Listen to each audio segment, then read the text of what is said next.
अस्सलाम वालेकुम साथियों। आज जिस जंग के बारे में और जिस जंगी वाक़े के बारे में हम आप तक इंफॉर्मेशन लाना चाहते हैं वो अमेरिका और वियतनाम की जंग के हवाले से एक ऐसा वाक़या है जिसने न सिर्फ ये कि पूरी दुनिया के दिल दहला दी बल्कि अमेरिका और वियतनाम में रहने वाले लोगों को शदीद गुस्से की एक लहर पैदा की।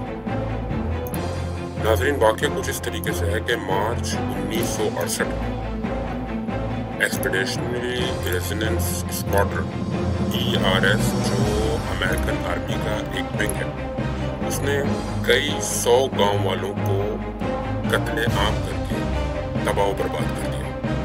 1965 से लेके 1973 तक रियासत हाय मुत्तहिदा अमेरिका, जिसे हम USA के नाम से जानते हैं, ने शुमाली वियतनाम की कम्युनिस्ट कुव्वतों के खिलाफ एक ऐसी शदीद लड़ाई जारी रखी जिसमें हजारों लाखों लोगों का कत्लेआम हुआ। ये तनाज़ा एक सफाकाना गोरीला जंग के तौर पर सामने आया जिसमें नौजवान अमेरिकी फौजियों को अपने घरों से दूर दुश्मन का मुकाबला करने के लिए भेज दिया गया। जैसा कि अमेरिकी फौज को उससे पहले भी कई बार इस तरह की जंगों का सामना करना पड़ा था।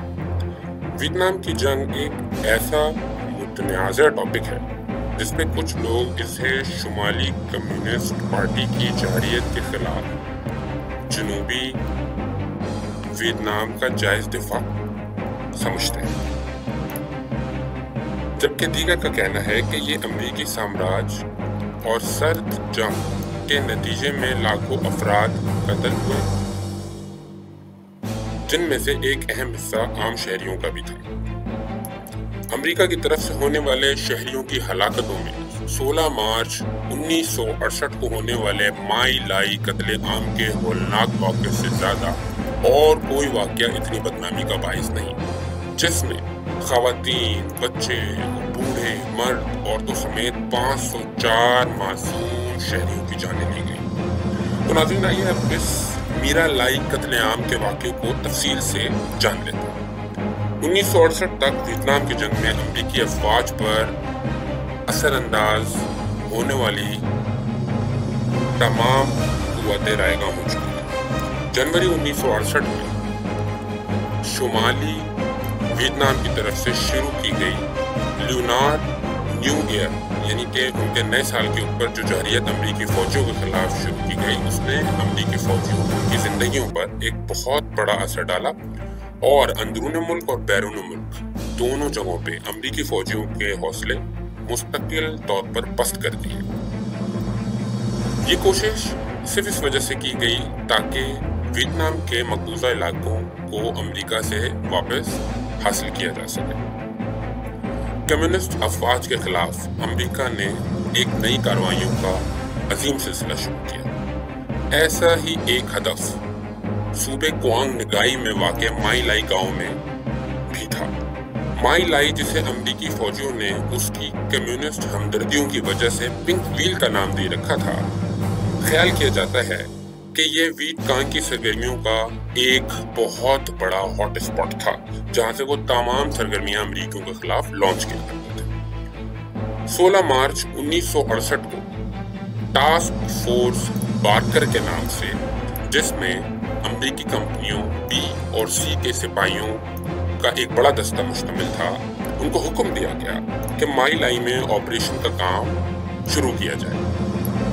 कैप्टन अर्नस्ट मदीना और इसकी second in command lieutenant William केली की कमान में कंपनी C को ब्रीफ किया गया कि वो कम्युनिस्ट फोर्सेस से शदीद मज़ाहमत की तवक्को कर रहे हैं और इन्हें हिदायत की गई है कि गांव में जाके बाकी तमाम शहरियों के साथ वही सलूक किया जाए जिस तरह का एक दुश्मन के साथ किया जाता है। नाज़रीन, 16 मार्च सुबह 7:30 बजे तोपखाने की बमबारी ने वियतनाम के देही इलाकों के सुकून को न सिर्फ ये कि पारा पारा कर दिया, बल्कि उनके तोपखानों ने जो भी रास्ते में आया उसको कुचल के रख दिया।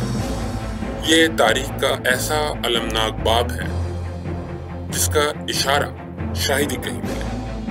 सुबह 7:30 बजे के करीब शुरू होने वाली इस जंग में सिर्फ चंद मुश्तबा जंगजुओं का सामना किया गया।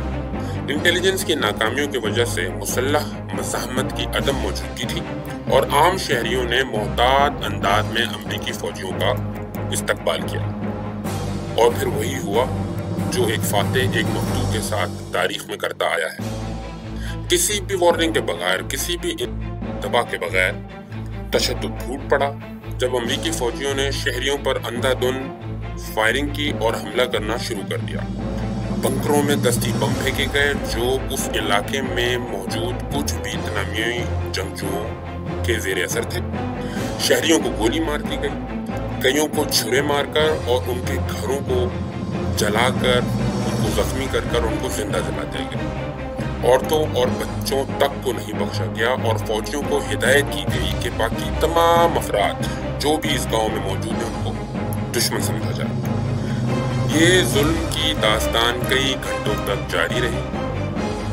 कंपनी बी ने एक पड़ोसी बस्ती में इसी तरह के मजालिम उठाए। लेकिन नाज़रीन, फिरौन के घर मूसा पैदा होता है और इसी तरीके से अफरा तफरी के दरमियान चंद अमरीकी सिपाहियों ने बहादुरी और हमदर्दी का मुजाहरा करते हुए वारंट ऑफिसर ह्यू थॉमसन जूनियर की क़यादत में एक हेलीकॉप्टर के जरिए मुदाखलत करके शहरियों को बचाने की कोशिश की। अपनी सफ़ों की तरफ से मज़ाहमत का सामना करने के बावजूद वो 1 दर्जन के करीब शहरियों को बचाने में कामयाब हो गए। कत्लेआम के दरमियान बुनियादी इंसानी हकूक़ की शदीद खिलाफ वर्जी करके तमाम जानें खतरे में डाली गईं और अड्डे पर वापस आने पर थॉमसन ने कत्लेआम की इत्तला दी। लेकिन इंसाफ दिलाने की इब्तिदाई कोशिशों को छुपाने की वजह से थॉमसन की कोशिशों को नाकाम बना दिया गया। ताहम हकीकत आखिरकार सामने आकर ही रहती है और ऐसा ही हुआ। और एक विसिल ब्लोअर और तशखीसी सहाफ़ियों की हिम्मत की बदौलत लेफ्टिनेंट विलियम कैली को बिलाखिर कत्लेआम में इनके किरदार के लिए इल्ज़ाम और सज़ा सुनाई गई। लेकिन माई लाई के वसी तर असरात नाज़रीन बरकरार रहे, जिसमें वियतनाम में अमरीकी फौजियों के तर्ज़ अमल और जंग की अखलाकी पेचीदगियों के बारे में गहरे सवाल उठाए। ख़वातीन और हज़रात, इस जंग और इस जंग के इस वाक़े में जिसमें माई लाई के गांव के लोगों का कत्लेआम हुआ, हमें क्या सबक मिला? माई लाई कत्लेआम जंग की हौलनाकियों और इंसानी बदहाली के इम्कानात की एक संगीन याद दहानी के तौर पर यह वाक़या हमेशा तारीख का एक कठिन बाब बनकर रहेगा। यहाँ तक कि उन लोगों में भी जो इंसाफ और आज़ादी को बरकरार रखने की जिम्मेदारी का परचम उठाए। ये इंसानी हकूक़ के तहफ़्फ़ुज़ के लिए एक इंतहाई ज़रूरी अदम है कि हम तमाम इन वाक़यात को बयान करें और संजीदा तौर पर तारीख़ में पेश आए गए इन वाक़यात के ऊपर सवालात उठाएं और लोगों को आगाही फराहम करें। नाज़रीन, आज के लिए इतना ही। हमारा चैनल सब्सक्राइब करें और मज़ीद इस तरह के फैक्ट्स और जंगी वाक़यात के लिए चैनल को लाइक करें।